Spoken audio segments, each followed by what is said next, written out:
فؤاد عليكو اندام بوليت بيرويا بارتيا يكيتي كردستاني فرنسا جليون لقلمنا كاك فؤاد دمتا خوش بخيراتي دم خوش سرتجاوي تصابن جليون لقلمني كاك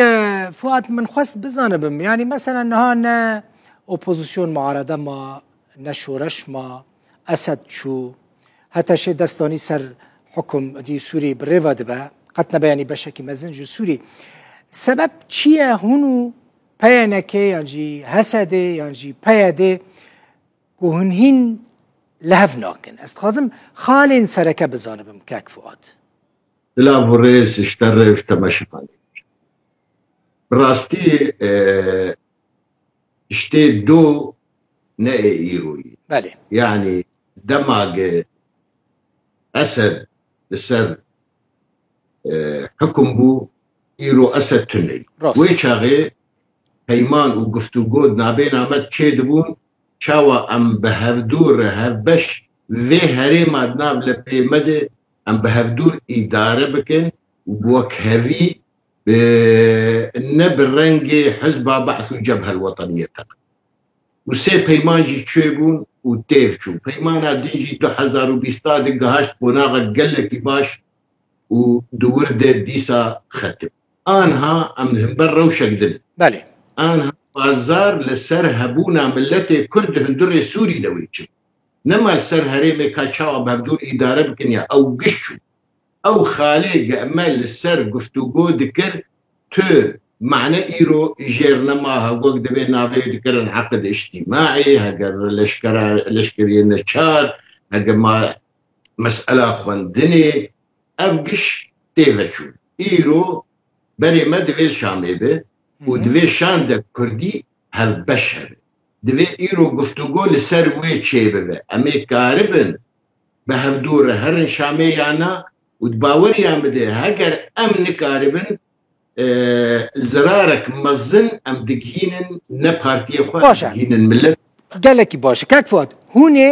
هوني بكنجي بهفرا بيك شانده هرن شامي لقورس اقدار بومي چونا سروكاتي انا كسي لجم سروك برزاني لقور داخوازاوي از دبیجم باش سروک پشتگیری کر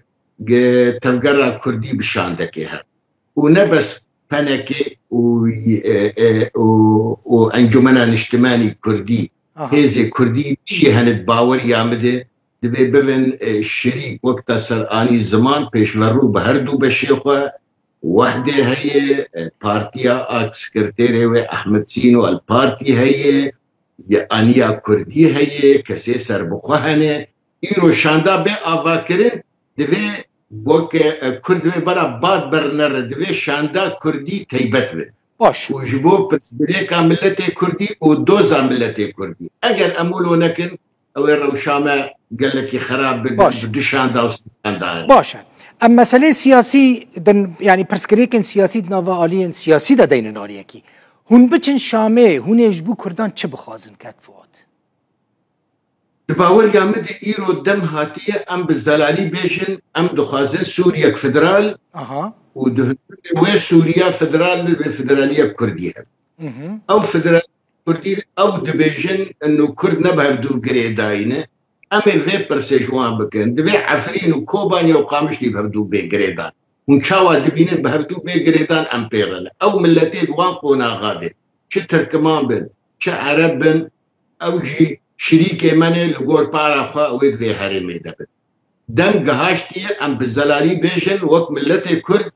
ام دوزا حريمك تيبت جملتي خردكن ده چارچوا سوریک فدرال ده و سوریک نه فدرال به دباور یامد چاره سرکنج پرسگریکا سوری را اوی تنبه دبالا خودی ایرو پرسگریک دنابینا حکومتا ایرو و خلکی درعا ده دنابینا حکومتا ایرو سر هلات و سويداد هي هريما ساحل هي حتى انها او هريما باكوري حلب اد دستي وان فصائلي جنيزيكي ائتلافنا حتى انها ناكوكيد نابينا وان هي واجي قبول لكريه تيكفن جيشانو إلا بالشروط إخوة. إذا أم لهم بر روشك نونها د بنجحي خد سوريا برجبوية أمي تشاوى وي سوريا بكن يك حتى توي سوريا بك يك دبيت ويم التي تقشها الرازي بك حتى الرازي بك دبيت هناكي دواري دستوري دي فرسندك بده في خلكي جهر يك جي خد وي دستوري بك باشا أما جي خد وي دستوري نبينن أم نابينن إنه والله السوري آمي كاك فؤاد هنا بشتكريا هسدي بكن؟ بيه قمان يعني هسدي إيرو بشك هزي دهندر سوري ده وك حمي هزي دن يعني ليه دبا نرينا مدى هسدي دبي هناك أوجي لفقرك تشيك إيرو باورية دبي بيك بينه بي جيتي خستن مثلا كاربي إيرو بيجي بانجا خبقينا مادام هسه دي دخوازد أورتوان وتركي دي إيزك عربيها بي يا فرنسيها بي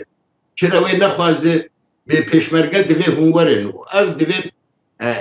بريز مظلوم عبدي بريو خبط ديسا سروق مسعود برزاني وكارب فيه برسقريكي شهر سربكي جبر قرانيا سروق برزاني دي هندوري كردستاني ده هر شهر پرشاده هم گشت زانن هی گرانیاوی سر انجمنا و تاثیراوی سر انجمنا اجتماعی کردی سر پیشمرگه تکلیه وی به ترکیه ره وقت پارتیات ديمقراط به ترکیه ره گلکی خوشه باشه اگر دخوازه ترکیه امنی خواب پاریزه پیشمرگه هنه و او دبیشن کرد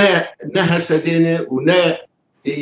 پیادینه هنه کیتن هنه اوانی هون جوان رازی برا او بنتي كفن وي هرمي باور يا مدي ايرو جيت خستن بانجك ولو بك برا كارب الرولك باش بليزم مرج كارش تركير بيجي هجر شروكاتا مثلا كان كسي بككي او كسانا دوي مظلوم عبدي و